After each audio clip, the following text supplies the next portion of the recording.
I am such an awesome guy. I make so many videos. Hello there, Price of Reason here with a movie review. Due to the current state of Hollywood, it's hard to get excited about new theatrical releases these days, but one movie that I've genuinely been anticipating for a while is Gareth Edwards' The Creator, a futuristic sci-fi movie about artificial intelligence causing a world apocalypse. Not only does this type of concept for a movie interest me as a viewer, the production of this movie itself is also interesting, as it includes several people that were also involved in the making of the 2016 Star Wars anthology movie Rogue One for Disney Lucasfilm. A very flawed and uneven movie, but still perhaps Disney's best Star Wars effort to date. The Creator is directed and co-written by Gareth Edwards, who is also credited with directing Rogue One. Interestingly, Edwards hasn't worked since 2016, likely because of Rogue One's behind-the-scenes production issues, which included Lucasfilm president Kathleen Kennedy secretly replacing him as director with Tony Gilroy before the movie's release, who then reshot a significant portion of Edwards' movie. Edwards' co-writer for this movie is Chris Weitz, who is also credited with writing Rogue One. Weitz, much like Edwards, was also affected by Kennedy's hiring of Tony Gilroy, as Gilroy also rewrote Weitz's screenplay after it was already filmed, which wasn't exactly a vote of confidence from Kathleen Kennedy either. One of this movie's producers, Kiri Hart, also served as producer on Rogue One. Curiously, Hart, a former Lucasfilm vice president, used to be very close with Kathleen Kennedy, until one day when she was quietly fired with no explanation,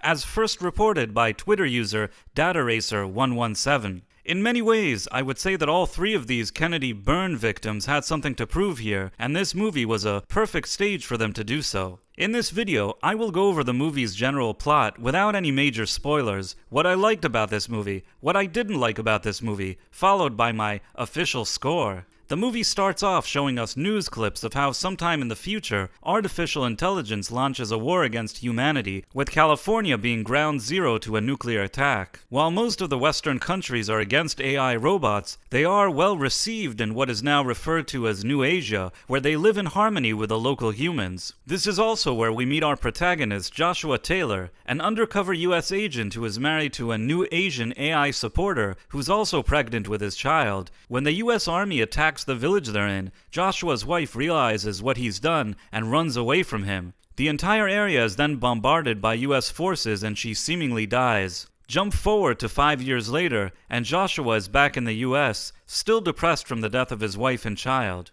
Two US generals show up and tell him that they believe his wife is actually alive and offer him a chance to bring her home, but in return, he would have to help them obtain a top-secret weapon that the AIs want to use in order to destroy Nomad, the US's biggest defense system. Joshua agrees to the terms, but his mission becomes more complicated when he can't locate his wife, and the secret weapon that he's looking for is actually a little girl AI robot who he forms a connection with. As the movie progresses, Joshua is forced to evaluate his loyalty to his country, what he believes in, and what he's willing to fight for, and that's pretty much the general plot. Now let's talk about what I liked about this movie. Number 1, the visuals. In these type of sci-fi movies, you never want your movie to look cheap, and in my opinion, this movie looks great. The visual effects are top-notch, and certainly put to shame some of the work we've seen from Marvel or Lucasfilm in recent years. Even more impressive, this is a movie that probably should have cost around $300 million to make, but Gareth Edwards was able to make it for $80 million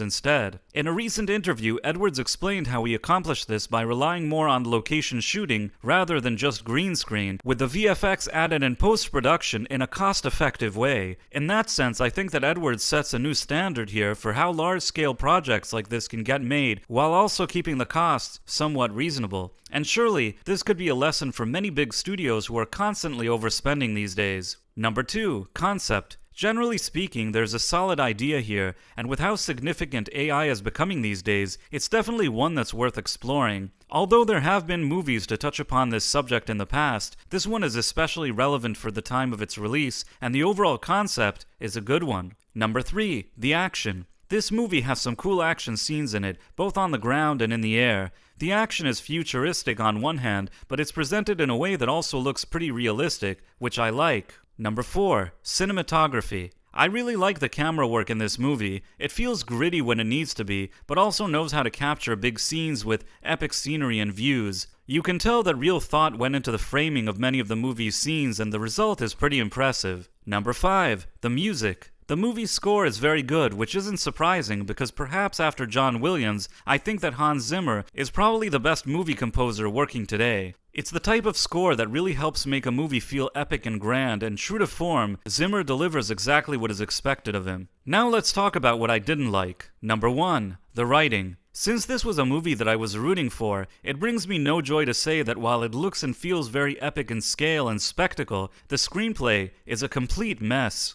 The main reason for this is that it tries too hard to combine different themes we've seen in movies like Avatar, Star Wars, Terminator, Blade Runner, AI, and even Apocalypse Now into one movie. And while these are not necessarily bad themes to explore, the problem here is when you try too hard to cover so many ideas in one script, sometimes you just end up under-delivering on all of them and ultimately drowning the story itself. Since this movie at its core is about Joshua finding and accompanying an AI child, I think that the movie should have given much more screen time and attention to developing their relationship. It's nice to have some decent action, big explosions, and quick pacing, but if the story can't slow down for some more personal moments and character development, then it really loses its heart and soul. For example, in Terminator 1, as cool as it is to see Arnold Schwarzenegger destroy everything and everyone in his way, at its core, the movie is a personal story of a woman who needs to survive a life-threatening situation with the help of a soldier from the future. The relationship they build between them throughout the movie and her character development delivers something emotional to the viewer. So when Arnold Schwarzenegger's Terminator keeps showing up to kill them, you really feel how high the stakes are. Now, to be fair, the creator does try to do this in a few of the movie's scenes, but it's just not enough to make the audience truly care about the main characters. And if you don't care about the main characters, well,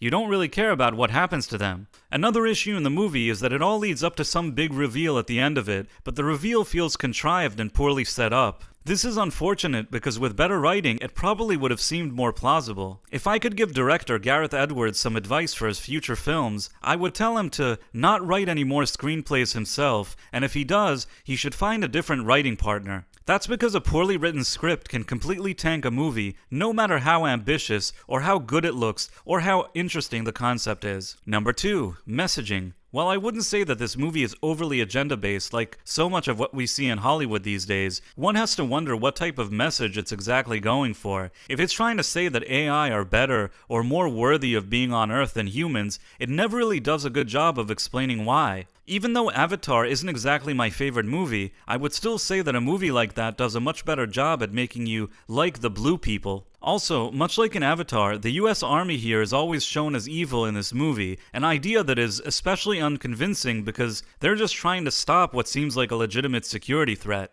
As a result, I don't think the movie ever succeeds in getting the audience to really support the AI robots. At the end of the day, the Joshua character seems more like a traitor than a protagonist. Also, why would people in Asia love being controlled by AI robots? I mean, I suppose anything is possible, but this really needs to be properly explained in the movie, or else it just seems kind of illogical and dumb. And this is unfortunate because there was probably a very good idea here that was just very poorly executed. Number 3, misuse cast. There are some good actors in this movie. John David Washington, Allison Janney, Ken Watanabe, and even the little girl that plays the AI robot. The problem is, due to the writing, I don't think they're ever given the right material to bring these characters to life in a three-dimensional way. They seem very one-dimensional, and that's unfortunate because they were all capable of delivering something more, but they just weren't given the chance. At the end of the day, The Creator is a movie that with better writing could have gone down as an epic classic sci-fi movie.